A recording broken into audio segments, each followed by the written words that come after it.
What if I told you almost every major decision you've ever made wasn't really yours? You believe you chose your career. You believe you picked your partner. You believe you're in control of your destiny. But what if the truth is darker? What if your choices were nothing more than predictable reactions to invisible forces, forces so subtle you didn't even notice them? Psychologists have a name for this: the illusion of control. It's the tendency for humans to believe they can influence outcomes that are in reality shaped by randomness, chaos, and the decisions of others. From the way you vote, to the way you spend money, to the way you interpret luck, you are constantly feeling in charge, while invisible hands are guiding your path. In 1975, researcher Ellen Langer ran an experiment. She gave people lottery tickets. Some they picked themselves, others were assigned randomly. When asked to sell the ticket, people who chose their own ticket demanded 5 times more money, even though both tickets had exactly the same odds of winning. Why? Because control feels real even when it's not. Today, we're going deep into this psychological trap, where it comes from, how it shapes our lives, and most importantly, how to break free. Because here's the truth: you may never control the world, but you can control how you play the game. The trap you don't see: we love the feeling of control. It's addictive. It makes us feel safe in a world that's unpredictable and, at times, brutally chaotic.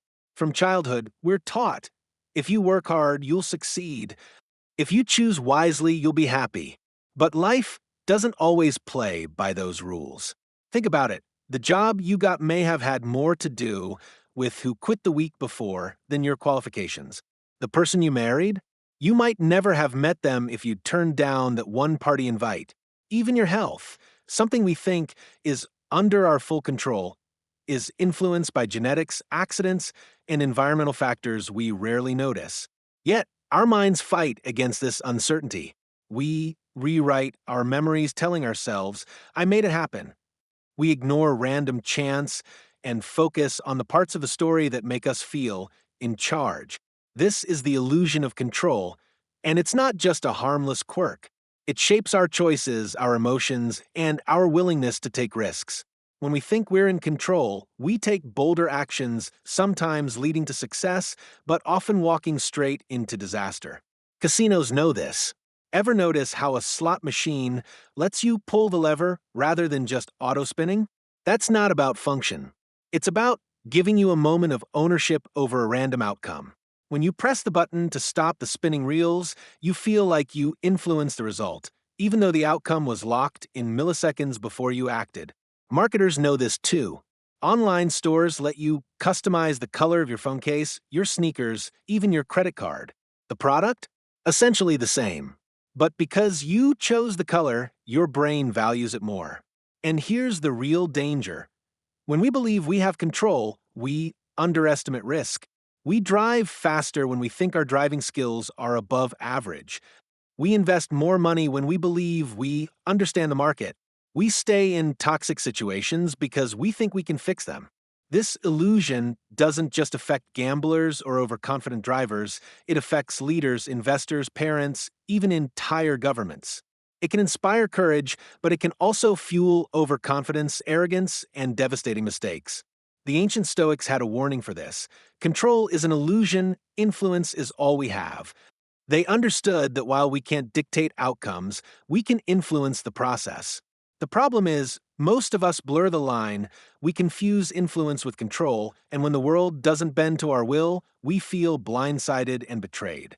Over the next 5 points, we'll break down the main forces that create this illusion, and you'll start seeing them everywhere. From boardrooms to poker tables, from politics to personal relationships, even in the way you decide what to eat for dinner tonight. Because once you see the trap, you can't unsee it. And that's where your real power begins. The comfort zone trap, you've heard it before. I'll start when things settle down. But here's the truth. Life never really settles down. Waiting for the perfect moment is like waiting for the ocean to stop having waves. The comfort zone is a silent killer of dreams. It whispers, "Stay here, it's warm, it's easy, you're fine." But while you're sitting there, the world moves on without you. In psychology, This is called the status quo bias. Your brain prefers familiarity over change, even if the familiar is slowly destroying your potential. And here's the trap: your comfort zone doesn't feel like a cage until years have passed and you realize you've been standing still. Story: in 1914, Ernest Shackleton led an expedition to Antarctica. The journey went terribly wrong when his ship was trapped in ice. Most people would have waited for rescue. Shackleton didn't. He took the first proactive step, a desperate, dangerous trek across the frozen sea to save his men. He succeeded because he acted even when every instinct screamed, "Stay put." Analysis: when you're proactive, you leave the comfort zone before you're forced out of it. You move when you choose, not when circumstances leave you no choice. Closing line: don't wait until you're trapped to take action. Break out now. Your future self is begging you to move. The blame game. It's tempting to say, "I'm stuck because of them." We blame the economy. We blame the government. We blame our boss, our parents, our past. And for a moment, it feels good, because if it's not your fault, it's not your responsibility. But here's the dark truth. Every time you blame, you hand over control of your life. You make your success dependent on someone else changing, and that's a bet you'll lose most of the time. Psychologists call this external locus of control, the belief that your fate is decided by forces outside you. Proactive people flip that. They take an internal locus of control, owning their outcomes, even in unfair situations. Story: in 1973, two climbers were trapped on the Eiger Mountain in Switzerland. Rescue helicopters couldn't reach them. They could have cursed the weather and waited for help, but instead, they began climbing down in the middle of the storm. It was brutal. It was dangerous. But they lived because they refused to give the weather control over their fate. Analysis: blame feels safe because it removes responsibility, but it also removes your ability to act. Proactive people focus on what they can control, no matter how small that starting point is. Closing line: stop pointing fingers. Every second spent blaming is a second you could be building. Waiting for the right time: if you're waiting for perfect conditions, you'll die waiting. We all tell ourselves the same lie. "I'll start when things calm down, when I have more money, when the timing is right." But here's the truth: perfect timing doesn't exist. If you're waiting for the storm to pass, you'll miss the fact that life is made of storms. The human brain loves certainty. Psychologists call it risk aversion. We feel safer postponing action until we can predict the outcome. But proactive people know that uncertainty is where growth happens. Story: in 2008, during the global financial crisis, while most companies were cutting back, one small online shoe store, Zappos, doubled down on customer service and expansion. Everyone told them they were insane. The economy was collapsing, but they acted anyway.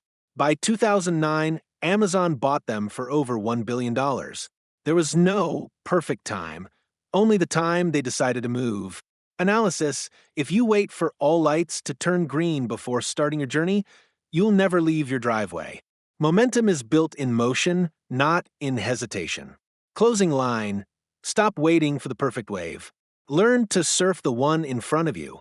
Fear is the thief of action. Fear is the most common prison, and worst of all, it's invisible. We imagine disasters before they happen. We replay what could go wrong so many times that we forget to ask, what could go right? Psychologists call this catastrophizing, our mind's tendency to exaggerate the worst possible outcome. It's an ancient survival instinct, useful for avoiding predators, but terrible for building dreams. Story: in 1997, J.K. Rowling was a broke, single mother, rejected by 12 publishers. The fear of never being published could have stopped her. But she kept sending her manuscript. The 13th publisher, Bloomsbury, said yes. Today, Harry Potter is worth over $25 billion. If she had let fear decide, the universe would never have existed. Analysis: fear isn't a signal to stop. It's proof you're doing something that matters. Proactive people feel fear and act anyway. They treat fear as a compass pointing toward growth. Closing line: the only thing worse than failing is never knowing what you could have achieved. Waiting for the right time, the perfect moment, is a myth. One of the deadliest forms of procrastination is disguised as patience. We tell ourselves, I'll start when the time is right, when I have more money, more experience, more clarity. But here's the truth. The right time is never coming. The universe doesn't pause and wait for you to feel ready. If you keep waiting for the stars to align, you'll still be standing in the same spot 5 years from now, staring at the same horizon. Story: Howard Schultz didn't wait for the right time to pitch his vision for Starbucks.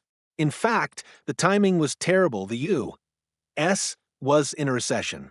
Yet he pushed forward, opening stores, expanding the brand, and redefining coffee culture. Today, Starbucks is worth over $100 billion. Imagine if he had waited. Analysis: being proactive means creating the right time. You don't find opportunity, you build it. Conditions will never be perfect. They only become perfect once you act. Closing line: if you're waiting for the right time, you're really just waiting for your courage to show up, and courage only arrives after you move. Real-life examples of being proactive. 1. Rosa Parks, the seat that changed history. On December 1st, 1955, Rosa Parks made a choice. She didn't wait for a better moment or a safer time. She refused to give up her bus seat to a white passenger in Montgomery, Alabama. That single act of defiance, carried out by one woman without political power or media backing, ignited the civil rights movement. Rosa Parks didn't wait for change, she sparked it. 2. Elon Musk, betting on himself in 2008, the U.S. economy was collapsing, Tesla was on the brink of bankruptcy, and SpaceX had just suffered its third failed rocket launch. Most people would have waited for stability. Musk invested his last $35 million into keeping Tesla alive while pushing SpaceX toward a fourth launch. That launch succeeded, securing a NASA contract and saving both companies. 3. Malala Yousafzai, speaking when it's dangerous at just 15 years old.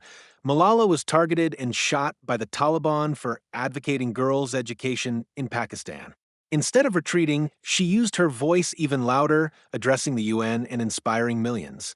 Today, she's the youngest ever Nobel Prize laureate. Closing to section: these are not stories of people who had perfect timing, perfect resources, or perfect certainty. They are stories of people who acted and then created the conditions for success. That's the essence of being proactive. The world moves for movers. Life rewards those who refuse to sit in the waiting room of opportunity. The proactive person understands that conditions will never be perfect, but progress begins the moment you take the first step.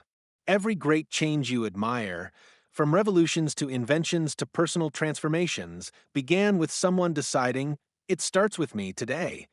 If you keep waiting for the right moment, you'll still be waiting when the years have passed, the chance has faded, and the regret has taken its place. Light bulb final call to action. Stop asking, "What will happen if I try?" and start asking, "What will happen if I don't?" The only future you can shape is the one you begin creating now. So close the excuses.